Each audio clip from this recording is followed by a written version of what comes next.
السلام علیکم friends, welcome to کتاب نگری یوٹیوب چینل کتابوں کی نگری میں خوش آمدید۔ میں ہوں آپ کی ہوسٹ اقرا یاسین۔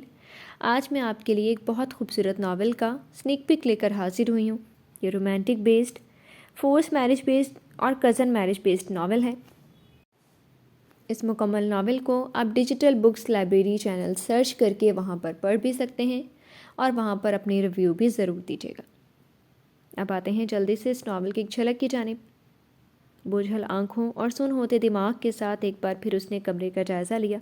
وہ کمرے کے وسط میں رکھے بیڈ کے اوپر بے سدھ پڑی تھی اور وہ اب بھی چہرے پر مکروہ تاثر سجائے غلیظ اور حریص نظروں سے اسے دیکھ رہی تھی، جیسے کوئی وحشی جانور اپنے شکار کو بے دم کر کے اس کا فاتحانہ نظروں سے جائزہ لیتا ہے آخری جان لیوا حملہ کرنے سے پہلے۔ ایک بار پھر اس نے اپنے جسم کو حرکت دینے کی کوشش کی اور اس کی رگوں میں دوڑتے خمار آلود ذہن نے اس کی اس کوشش کو ناکام بنا دیا تھا۔ اسے اس کی خود پر جمی نظروں سے گھن آ رہی تھی۔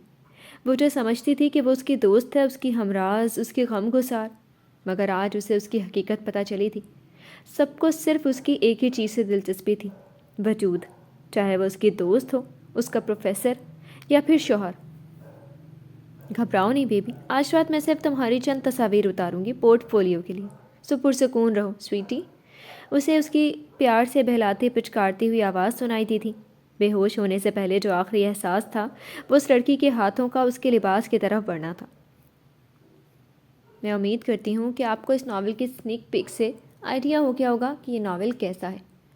اگر اس ناول کو پڑھنا چاہتے ہیں تو digital books library YouTube channel کو سرچ کریں